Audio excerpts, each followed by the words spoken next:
다시 이제 그 나무 얘기를 다시 합니다. 공자가 나무 얘기를 참 좋아해요. 아까 처음에도 그 나무에 대한 비유를 앞에서 소요편에서 들었잖아요.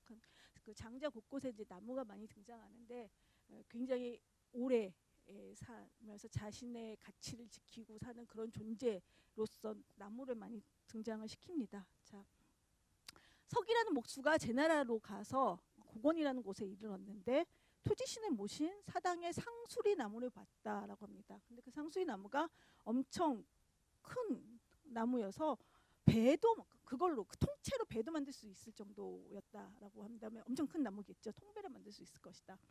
그런데 이 목수는 거들떠 보지도 않고 가버렸습니다. 그래서 제자가 그 목수에게 묻습니다.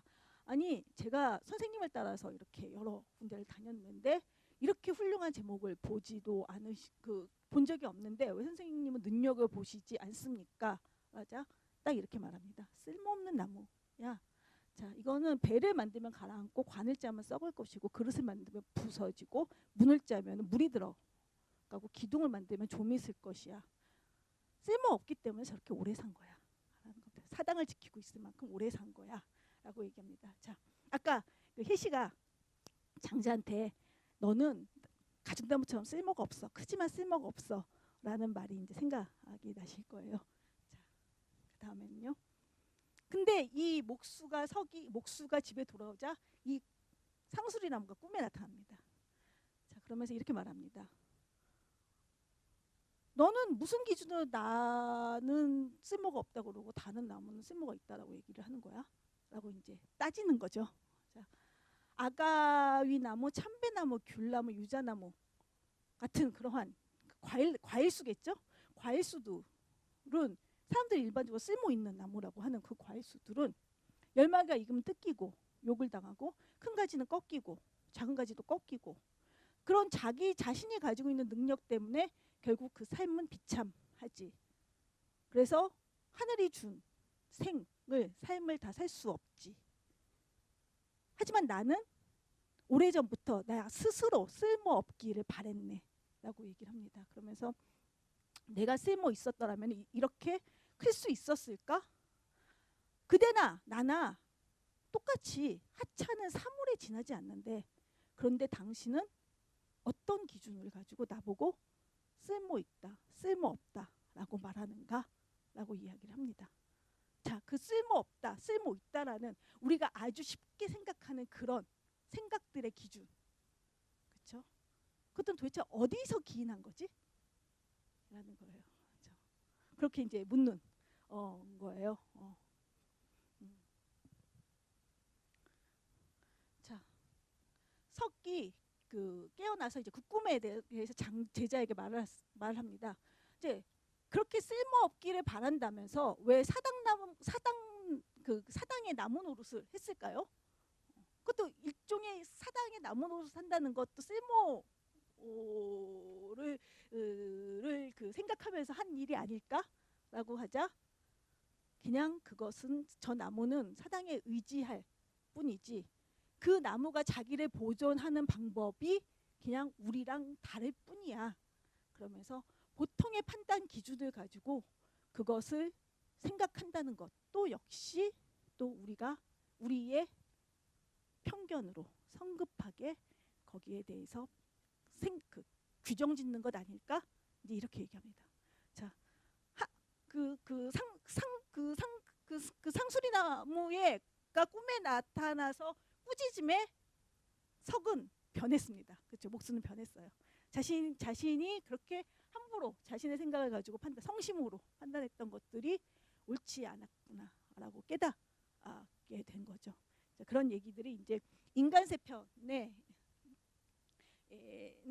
이러한 나무들에 대한 이야기가 이제 그 여러 군데서 나옵니다. 그래서 인간이란 말도 역시 그 장자에 있는 말이에요. 그래서 인간이 사는 세상에 대한 것이 이 장에 이제 이야기되고 있습니다. 자, 마지막 장자의 글 마지막을 보면요. 공자가 초나라에 갔을 때 공자는 여러분이 다 아시는 그 공자입니다. 예. 장자라는 책에는요 이런 공자니 노자니 등등의 당대 유명한 인물들이 마구 등장을 합니다. 그래서 장자가 이제 그들도 등장시켜서 그들의 입을 통해서 때로는 자신의 주장도 펴요. 막 그러한 우리가 평범히 상상할 생각할 수 없는 그러한 방식의 이제 글을 씁니다. 그래서 공자가 초나라의 저별이라는 미친 사람이 그의 숙소로 오가면서 노래를 불렀다. 사실 근데 이 얘기는 사실 논어에도 나와 있는 얘기예요. 그래서 이 저별하는 사람은 미친 사람이 아니라 혼란한 세상을 버리고 그 세상에 은둔해서 사는 사람을 이야기를 하는 겁니다. 그래서 너는 너는 네가 하는 일을 그만둬야 한다라고 얘기합니다. 뭐 어떤 일? 덕으로 남을 대해야 한다라고 하는 그런 것들을 그만둬야 한다. 그리고 이제 네가 하는 일은 굉장히 위태롭다. 자, 땅에 금을 긋고 그 안에서 종종 걸음을 치는구나. 자, 도덕이니 윤리니 하는 것을 땅에 금을 긋는 것으로 이제 비유를 하는 겁니다. 그래서 그 안에서 살아야 한다라고 말을 하는구나.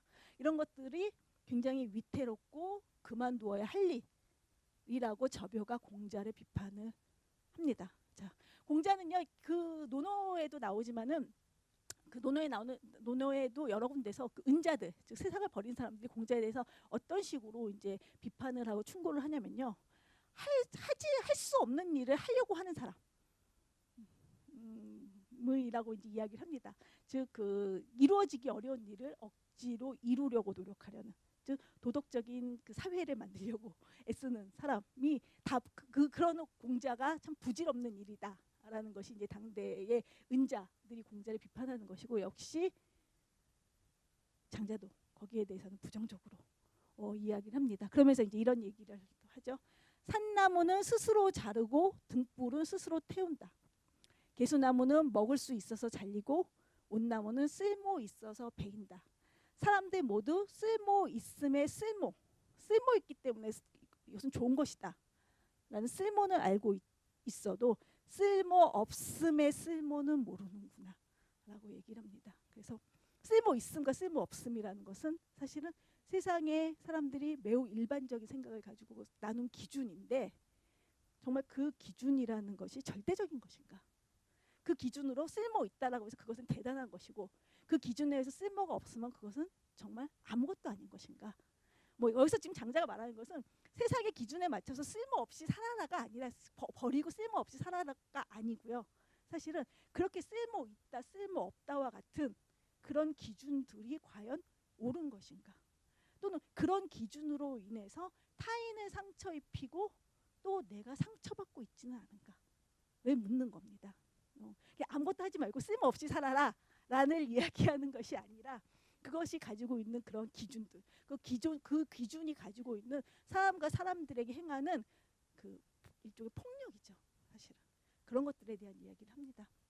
자, 그런 쓸모없음과 쓸모있음과 상관없이 모두 존중받아야만 하는 나에 대한 이야기가 이제 장자의 이야기고요. 장자 전편을 보면은 전체 그렇습니다. 또 거기서 좀 더 욕심을 낸다라면은, 자, 그런 기준들이 옳지 않다, 아니면은 나라는 것을 판단하고 그것으로부터 변화하고자 하는 나, 그렇죠? 그것을 버리고자 하는 나, 그것을 좀 더 변화시키고자 하는 나, 또 이제 그 장자가 이제 이야기를 하고 있는 것이죠.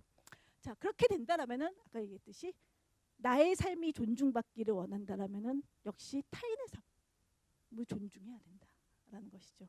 내 생각이 옳다라면은 타인의 생각도 옳을 수 있다라고 생각을 해야 된다라는 겁니다. 그래야만이 모두의 삶이 함께 있을 수 있다라는, 공존할 수 있다라는 거죠. 자, 장자가 저벼의 말을 빌어서 공자를 비판했는데, 자, 두 번째 나를 보겠습니다. 자, 그것은 이제 공자로부터 논어, 공자의 언행을 기록한 논어에서 이제 한번 그 나를 읽도록 해보겠습니다. 여기에 나는요 어떤 나냐면요, 관계 속에 있는 나, 즉 관계 속의 인간입니다. 그래서 노노, 맹자, 순자 즉 육아에서 말하는 인간이라는 것은 바로 관계 속에서 그 관계 속에 나라는 존재 인간은 바로 관계 속에서 살아갈 수밖에 없는 것이고 그 관계라는 것은 뭐 부모와 자식, 친구, 형제 뭐 이 모든 것들을 이야기하는 겁니다. 그리고 그 관계 속에서 어떻게 올바로 살아갈 것인가, 바르게 살아갈 것인가에 대한 이야기입니다. 자. 하기시습지 불영열호 다 아시는 이야기예요. 자, 노노라는 책의 첫 번째 편 하기편에 나오는 말입니다. 일단 그 일반적인 번역을 한번 읽어보도록 하겠습니다. 배우고 때때로 그것을 익히면 또한 기쁘지 않은가. 벗이 먼 곳에서 찾아오면 또한 즐겁지 않은가. 남이 알아주지 않아도 성내지 않는다면 또한 군자답지 않은가. 처음에 딱 드시는 생각, 아까 그 장자의 첫 편을 읽었을 때 드는 것은 황당하다 라는 생각이면 노노의 첫 편의 첫 글을 읽었을 때 드는 생각은 참 평범하다 그렇죠? 라는 생각입니다. 이렇게 평범한 얘기를 그 책에 물론 장자 그 공자가 직접 쓴 것은 아니지만 제자들이 선생님의 책을 그 편집해서 낼 때 왜 처음에 놨을까라는 생각이 들죠. 물론 모든 그 진리는 평범함 속에 있다. 라고 생각을 할 수 있지만 그건 너무 당연한 것이지만 이 얘기를 조금 더 해석을 해보도록 하겠습니다. 여기서의 배움이라는 것은요 사실은 우리가 일반적으로 얘기하고 있는 그러한 지식을 쌓기 위한 공부라고 보기는 어렵습니다. 공자한테는요. 공자가 매우 강조해서 이야기한 것이 무엇인지 아시죠? 뭐 인이에요. 자, 인입니다. 이는요 공자가 과거의 공자 이전 시기의 예라는 어떤 도덕 규범을 다시 반성하면서 비판하면서 새롭게 제시한 그러한 것이에요. 그것이 이제 어떤 것인지 제가 조금 더 다시 얘기하는데 그렇다면은 이 배움이라는 것은 인간이 살아가는 데 있어서의 마땅히 갖추어야 될 어떤 능력에 관한 것들이고요. 그렇다면 그것들은 바로 때때로 적절하게 실천되어야 하는 것입니다. 그래서 사람과 사람 간의 관계에서 올바름에 관련된 배움이고요. 그리고 그 배움은 적절하게 복습하는 것이 아니라 실천되어야 하는 것이라는 말입니다. 이게 얼마나 기쁘겠는가 라는 얘기예요. 그 다음에 친구가 먼 곳에서 찾아오니 이것이 얼마나 기쁘겠는가. 물론 친구가 먼 곳에 찾아오면 기쁘죠. 그런데 그 얘기를 굳이 저렇게 책의 맨 첫머리에 썼을까. 그러한 내 뜻, 그것은 공자의 새로운 생각이었거든요. 그런 내 뜻을 알아주고 멀리서 나와 함께 하겠다, 그 뜻을 함께 하겠다고 찾아온 사람들이 있으니 그것을 함께 하겠다는 사람들이 내 주변에 있으니 얼마나 기쁘겠는가 라는 겁니다. 그렇지만 보통의 다른 사람들은, 세상 사람들은 날 알아주지 않더라도 나는 군자가 아니겠는가. 예전에 군자라는 것은 높은 지위에 있는 사람이었습니다. 근데 여기서 공자가 말하는 군자라는 것은 인격이 굉장히 고양되는 사람, 도덕적으로 굉장히 성숙한 사람입니다. 그러니까 아까 인간과 인간 간의 관계에 있어서 올바름에 대한 것이라는 것 때문에 그것을 실천하면서 살아가는 사람. 세상 사람들이 알아주지 않더라도 나는 그것에 대해서 군자이다. 나는 떳떳하다. 자신이 있다. 라는 이야기입니다. 자, 유약이 이제 말하기를 사람 됨이 부모에게 효도하고 어른에게 공경스럽고 윗사람을 해치기를 좋아하는 사람은 드물다. 그러니까 윗사람을 해치기를 좋아하지 않으면서 질서를 어지럽기를 좋아하는 사람은 없다. 즉 사람이 마땅히 힘써야 될 것들은 부모에게 효도하고 어른에게 공경하고 윗사람에게 잘하는 것이다. 그렇기 때문에 효도와 공경이라는 것은 바로 인을 실천하는 근본이다 라고 얘기합니다. 이것은 사실 공자가 새롭게 하는 얘기는 아니에요. 공자 이전에도 이미 이제 이러한 행위의 도덕의 규범에 대한 이야기들을 하고 있습니다. 공자의 이는요 사실은 그 도덕 규범을 모두 부정하지는 않습니다. 그렇기 때문에 그 중에서도 가장 중요한 것들은 효도와 공경이라는 것은 공자뿐만 아니라 유학의 가장 핵심적인 것이죠. 그것이 이제 인을 실천하는 기본 근본이라고 이야기를 합니다. 또 하나는요. 젊은이들이 집에 들어가서 부모님께 효도하고 어른들을 공경하고 말과 행동을 삼가고 신의를 지키고 그리고 널리 사람을 사랑하되 어진 사람과 함께 지내는 것, 이런 것을 행하고도 남는 힘이 있으면 그 다음에 이제 그를 배우라고 한다. 이러한 각각의 그 관계 속에서의 그 규범들 그리고 마땅히 해야 될 것들을 다 하는 것들이 일상의 지식을 얻는 것보다 훨씬 더 중요한 일이다라는 것이 이제 공자의 이야기입니다. 근데 이 정도만 이야기했다라면 사실은 공자가 그다지 새로운 것을 이야기한 철학자라고 보기는 어렵습니다. 자, 공자가 이야기하기를 오직 인 한 사람만이 남을 좋아할 수도 있고 남을 미워할 수도 있다라고 이야기를 합니다. 이때 되면 단순히 이 인이 도덕 규범에 있는 것은 아닌 것 같아요. 그럼 인이 뭘까?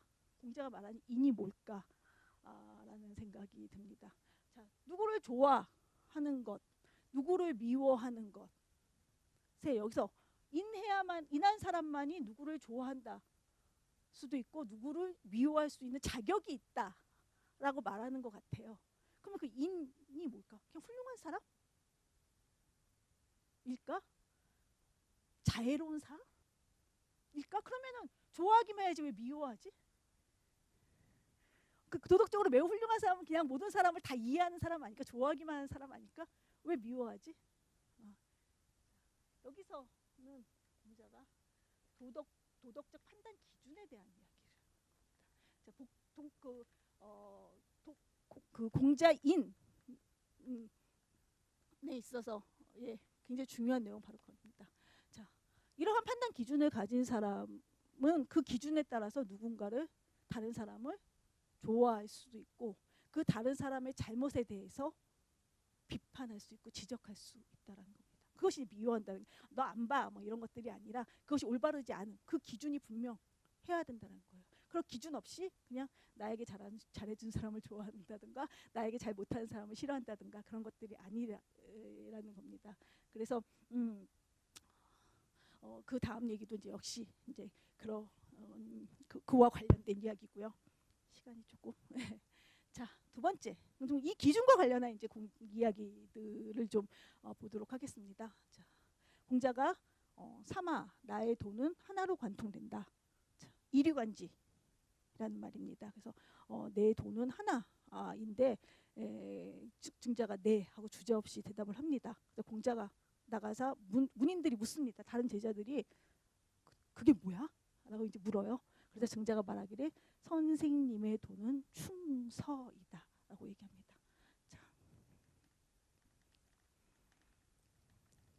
자, 이 도덕적 판단 기준을 그 공자가 이제 증자가 이제 충서라고 이야기한 것이죠. 공자도 역시 그렇습니다. 자, 그럼 그 내용이 구체적으로 무엇일까를 보면은요.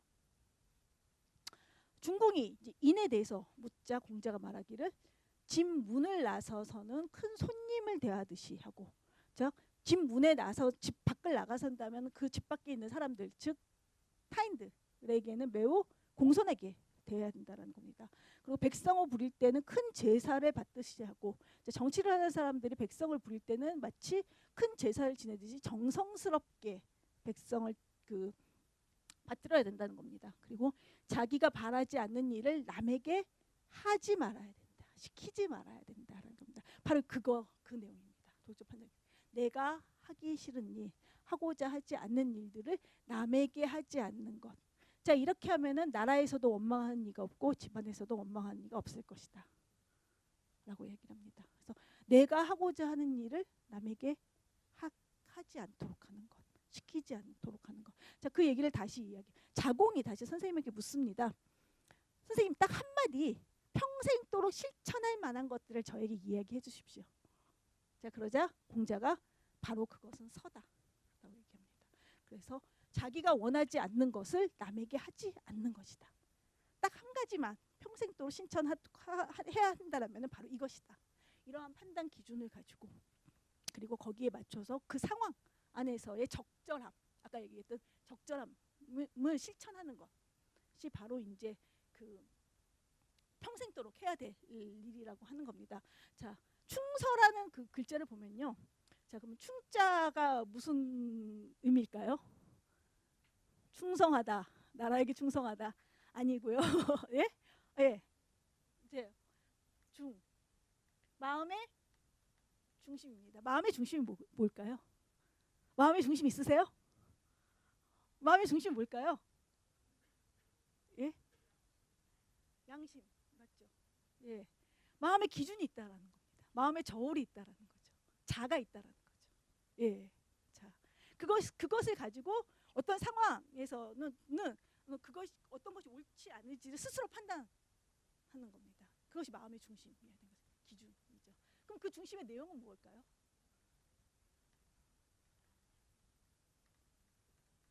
여가 이게 뭘까요? 같을요. 사람 내 마음은 다른 사람도 마음도 내 마음과 같다. 내 마음도 다른 사람도 같다라는 뜻입니다. 바로 내가 하고자 하지 않는 일들 남에게 시키지 않는 것들이죠. 자, 이것이 이제 공자가 말하는 도덕적 판단의 기준. 뭐 좀 어렵게 말하면 준칙 뭐 이런 것들입니다. 행위의 준칙 뭐 이런 것들이에요. 자, 조금 더 가면은요. 자공이 이제 또 묻습니다. 백성들에게 널리 은혜를 베풀고 많은 사람을 구제할 수 있는 사람이 있다면 어떻습니까? 인하다고 할 수 있겠습니까? 이 인을 실천하는 사람이라고 할 수 있습니까? 어찌 인하다는 것뿐이겠느냐? 그것은 진짜 대단한 일이야 라고 하면서도 그것이 인이란 자신이 서고자 할 때 남부터 서게 해준 것. 내가 하기 싫은 일을 남에게 시키지 않는 것보다 좀 더 나아가서 내가 그것을 나의 기준으로 가질 수 있다라면 그것보다 좀 더 나아가서 내가 자신이 서고자 할 때 남부터 서게 하고 자신이 뜻을 이루고 싶을 때 남부터 뜻을 이루게 해주는 것. 즉 자신이 원하는 일을 미루어서 남이 원하는 것을 이해하는 것. 이게 바로 인의 실천 방법이다라고 얘기합니다. 자, 바로 이제 잘 아시는 입장을 바꿔서 생각해 보면 된다. 역지사지 얘기하는 거예요. 자, 내가 하기 싫은 건 남도 어떨까? 내가 하고자 하는 일들은 남도 어떨까? 생각해 보는 것이죠. 공자가 이제 말하기를 인은 멀리 있는가? 인을 실천하는 게 그렇게 어려운 일인가? 그러자 그렇지 않다. 인은 실천하고자 하면은 곧 인은 다가온다.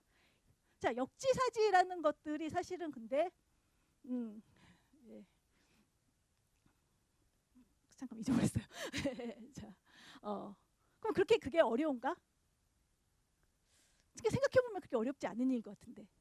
아까 이야기하는데 모르시는 분이 없었잖아요. 근데 왜 잘 실천하지 못할까? 그 역시사지를 하지 못하게 하는 것은 뭘까요?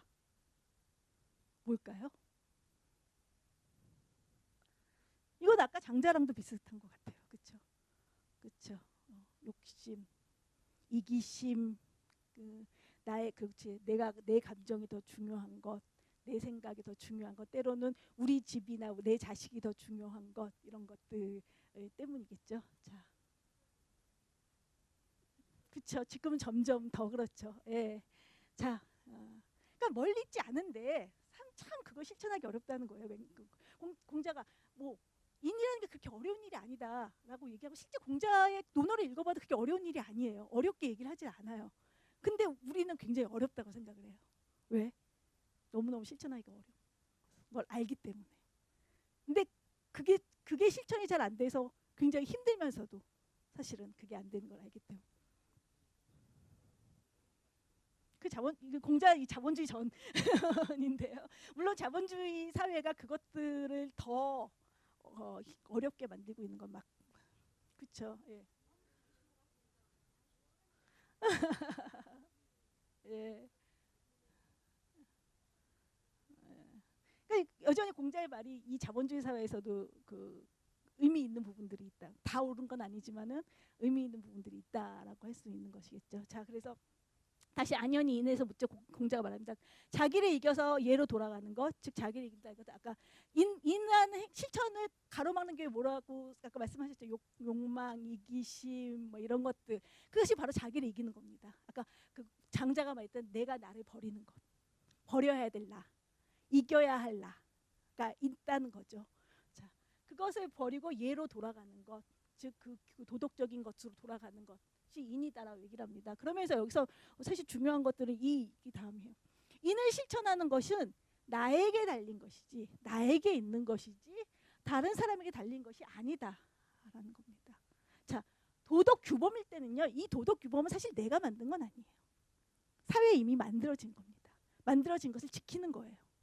근데 공자는 여기에 머물지 않거든요. 자, 사람이 도덕적으로 살아야 한다라고 한다라면 그 도덕적인 삶을 가능하게 하는 것은 이런 규범이 아니라 예의 범절이 아니라, 우리 흔히 말하는 이 규범은 예의 범절입니다. 그런 규범이 아니라, 형식적인 것이 아니라 내 마음의 도덕적 판단 기준을 가지고 스스로 판단하는 것이다. 적절함을, 올바름을 여기에 밖에 기대는 것이 아니라 나에게 있다라는 것을 알고 판단하는 것이다. 그렇다면 각각의 나는 수동적으로 사회의 규범을 지켜야 되는 나가 아니라 스스로 무엇이 옳고 그른지를 판단할 수 있는 나이게 됩니다. 그 얘기예요. 인을 실천하는 것은 자신에게 달려있다. 다른 사람에게 달려있는 것이 아니다. 라는 얘기가 바로 그겁니다. 나로부터 시작되어진다라는 겁니다.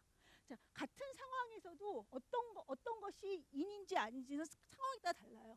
사람마다 달라질 수 있습니다.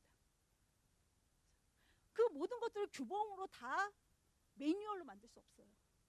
그랬을 때는 결국은 도덕적인 사람, 도덕적인 사회가 근거 지어져야 할 것들은 바로 사람들이 도덕적으로 판단하는 기준을 가지고 있고 그 판단 속에서 자신의 올바른 행동을 생각하고 실천해야 된다라는 것입니다. 자, 그렇기 때문에 생각이 이제 굉장히 중요하게 됩니다. 자, 배우기만 하고 생각하지 않으면 막연해서 얻는 것이 없고 생각만 하고 배우지 않으면 위태롭다라고 얘기합니다. 배우고 또 생각하고 또 배우고 끊임없이 생각해야 되는 것이죠. 끊임없이. 그것은 여기 생각은 포함되어 있는 것은 반성, 성찰 이제 이런 것들이 반드시 포함되어 있는 겁니다. 그래서 배우고 생각하지 않으면 막연하다, 멍청하다. 배우기만 하고 생각을 안 하면 멍청한 것이다. 생각하고 배우지 않으면은 그것은 굉장히 공허하다. 생각만 하고 내 생각 속에 다 있어. 나는 뭐 굳이 다른 사람의 생각을 들을 필요도 없고 더 공부할 것도 없어. 라고 한다면 그것은 너무 공허한 것이라는 겁니다. 이 두 가지가 잘 조화를 이루어야 한다는 것이죠. 이러한 도덕적 판단 기준을 가지기 위해서는요. 그리고 또 하나. 자, 책 속에서만 공부를 하는 것이 아니라는 것은 이미 공자가 이야기를 하고 있어요. 자, 어진이를 보면은 그와 같아질 것을 생각하고, 자, 굉장히 그 올바르게 행동을 하는 사람들을 보면은 나도 저 사람과 같아져야지 라고 생각을 하고, 어질지 못한 사람을 보면은 나 자신도 또한 그렇지 않은지 스스로 내 자성 스스로 돌이켜 생각해 본다 라는 겁니다. 그래서 끊임없이 자신의 행동을 타인을 비판하는 것뿐만이 아니라 그 타인의 잘못된 행동 속에서 자신의 행동을 반추해서 보고 자신의 모습을 뒤돌아보는 것. 그래서 그러한 그 행동을 하지 않도록 하는 것. 이런 것들이 이제 바로 이 생각, 사에 역시 이제 포함되어져 있는 겁니다. 결국은 바로 공자가 인에서 강조하는 것들은 바로 스스로 도덕적 판단 기준을 가지고 그것들을 통해서 자신을, 관계 속에 있는 자신을 끊임없이 자신의 인격을 성숙시키는 것. 그렇게 노력하는 사람에 대한 이야기입니다. 공자가 이야기하는 이러한 관계 속에 있는 나는 결국은 스스로의 도덕적 판단 기준을 가진 나이고, 그 도덕적 판단 기준이란 것들이 뭐였나요? 역지사지. 내 마음과 다른 사람 마음이 같다라는 것으로부터 출발하는 겁니다. 바로 이제 공감. 예. 바로 이제 이것으로부터 이제 맹자는 바로 이제 측은지심과 같은 공감하는 것으로부터 그 도덕이 출발한다, 도덕적 행동이 출발한다라는 것들을 매우 직접적으로 얘기를 합니다. 근데 아직 공자는 그렇게까지 직접적으로 이야기하지는 않고요. 바로 이런 것을 통해서 그러한 도덕적인 사람들이 만들어가는 사회, 사회를 꿈꿉니다. 그래서 우리가 생각하는 도덕이라는 것은 매우 거추장스러운 그런 형식들이에요. 규범들, 이 범절들. 근데 사실은 그런 것들 중에서는 뭐 우리가 하는 뭐 관혼상제에서 있는 그러한 형식들도 다 이게 전통이야, 육아에서 나온 거야, 뭐 그렇기 때문에 뭐 지켜야만 돼. 뭐 하지만 사실은 그런 것에 대해서 비판하고 부정한 것도 논어에 많습니다. 아니 슬퍼하는 마음도 없이 장사나 제사를 잘 지내는 게 무슨 의미가 있겠느냐, 이런 얘기 논어 공자에서 하거든요. 사람들은 제사나 장사를 성대히 지내라는데 규범에 따라서 슬퍼한 마음 없이 그것을 잘 지내는 게 무슨 의미가 있겠느냐, 슬퍼하는 마음이 더 중요한 것이다, 이제 이런 얘기를 합니다. 사람들은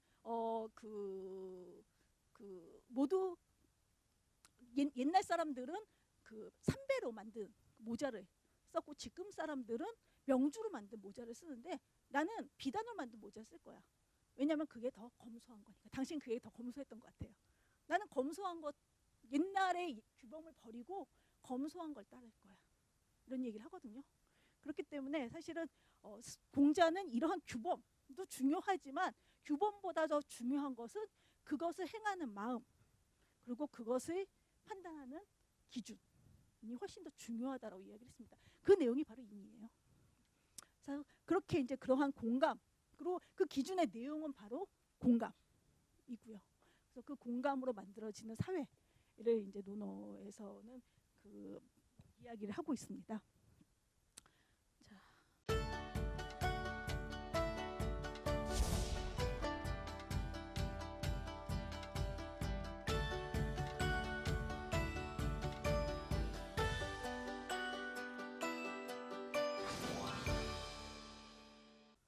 마지막에는요, 때가 때인 만큼 또 하나의 이야기를 이제 하고자 합니다. 자, 시민인 나에 대한 거예요. 아까는 나인 나와 그 장자를 통해서 나인 나를 이야기를 했고, 그 다음에 논어를 통해서 관계 속에 있는 나에 대해서 이야기를 했다라면은 이제 시민인 나에 대한 이야기를 좀 해야 될 것 같습니다. 그래서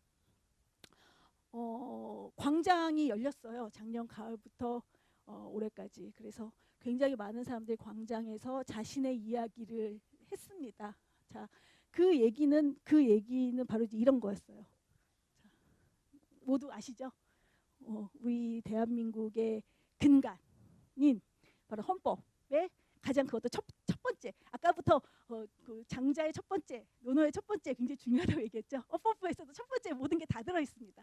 자, 딴 건 다 몰라도 우리가 헌법의 1조의 1항과 2항만 알고 있으면 우리가 시민으로서 무엇을 해야 되는지를 충분히 알 수 있습니다. 자, 대한민국은 민주공화국입니다. 민주, 즉 모든 개개인의 주인이 되는 곳이에요. 주인이 된 곳이에요. 그리고 이 대한민국의 주권은 바로 국민에게 있고 모든 권력은 국민으로부터. 우리가 권력을 가진 사람입니다. 우리가 흔히 생각하는 정치가들이 권력을 가진 게 아니라요. 우리는 그들에게 우리의 권력을 잘 쓰라고 잠시 맡겨뒀습니다. 우리는 그걸 언제든지 뺏을 수 있는 권리가 있고요.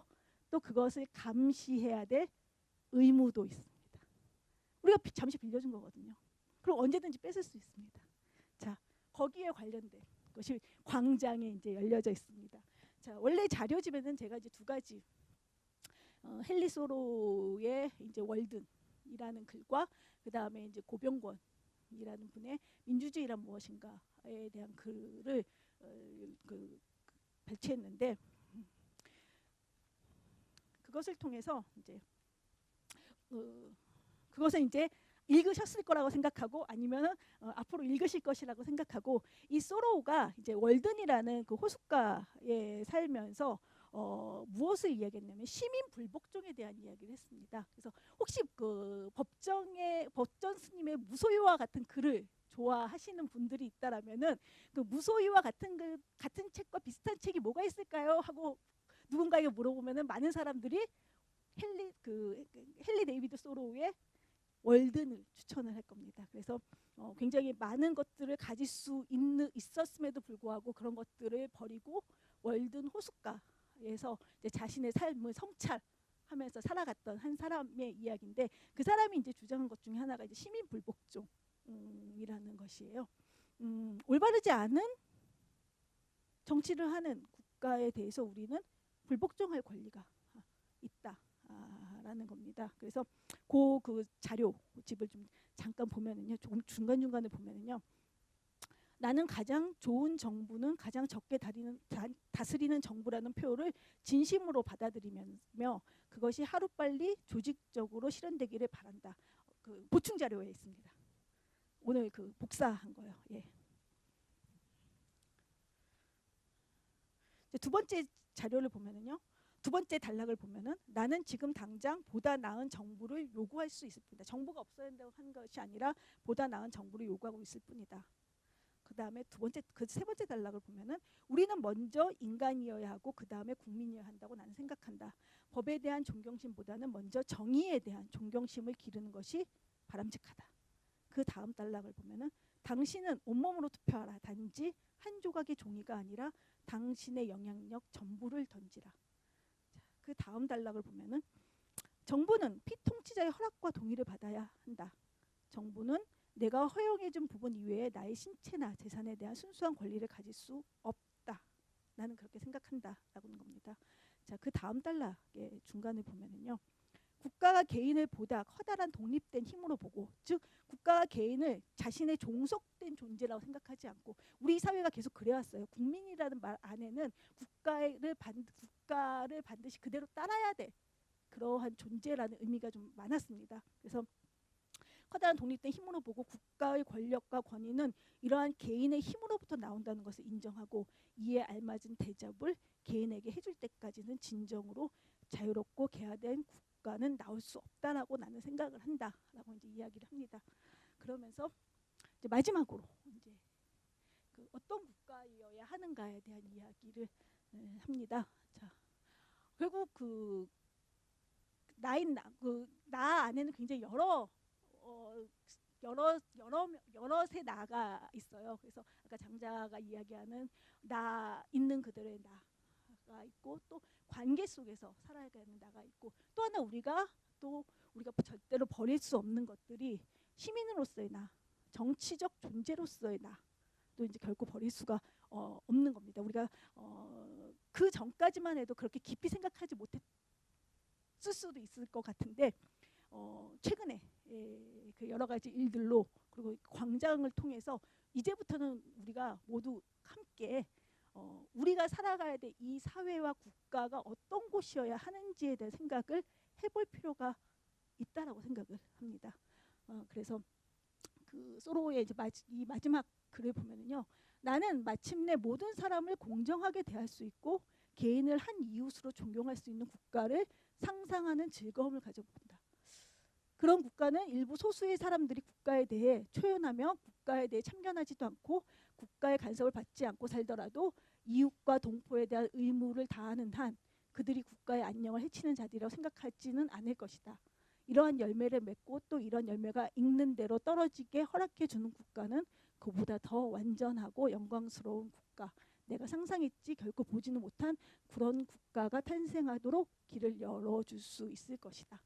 그러니까는 같이 모든 사람들이 공존할 수 있는 그러한 사회, 그 다음에 공감할 수 있는 사회가 몇몇의 개인의 노력만으로 이루어질 수는 없을 거라고 생각을 해요. 그래서 그렇게 그런 관계, 그런 관계들을 노력하는 개인들도 있어야지만 그런 노력들이 헛되이 되지 않는, 아니면 그 노력들을 더 격려해 줄 수 있는 이제 그러한 사회가 만들어져야 되고, 그러한 사회가 이제 그러한 국가여야 된다라는 생각이 듭니다. 그래서 나로부터 시작했지만 결국 그 다음에는 관계, 그러니까 내 가까운 관계로, 그리고 더 크게는 크게는 사회로 이루어지는 나의 확장들이 이제 필요하다라고 생각을 하고요. 이제 우리가 나를 고민할 때는 이제 너무 힘들지만 이 모든 것들을 다 함께 생각하고 고민해야 되지 않을까라는 생각이 듭니다. 그래서 이런 공존과 공감을 이룰 수 있는 그런 국가를 꿈꾸면서 이제 우리가 좀 더 많은 관심들, 시민으로서 나에 대한 관심들을 가져야 될 필요가 있다고 생각하고요. 제가 이제 오늘 이 이야기들을 한 것들은 이제 모든 사람들이 스스로 이제 나를 생각하는 것, 나를 읽는 것. 여태까지는 장자니 공자니 소로니를 통해서 나를 이제 읽었다라면은, 나를 생각해봤다라면은, 이제는 스스로 나를 생각해보는 것들이어야 하지 않을까, 필요하지 않을까라고 생각을 합니다. 그러면서 다시 마지막 대추 하나입니다. 자, 그 대추를 붉게 만든 것, 둥글게 만든 것, 그 태풍이 무엇일까? 천둥이 무엇일까? 벼락이 무엇일까? 번개가 무엇일까를 생각해 보고요. 또 그것들을 견뎌낸, 그렇게 만든 것들과 견뎌낸 그 시간들, 아까 그 아주 오랜 시간들이 필요하죠. 무서리가 내리는 몇 밤, 땡볕 두어 달, 초승달 몇 달, 이제 이런 것들의 노력과 인내 들을 생각해 볼 필요가 있고, 그렇게 해서 만들어진 대추는 그 대추들이 세상을 만들고, 또 그 세상이 또 대추들을 만드는 이제 그런 아주 좋은 선순환들이 있어야 되지 않을까라고 생각합니다. 자, 여기까지 마치겠습니다.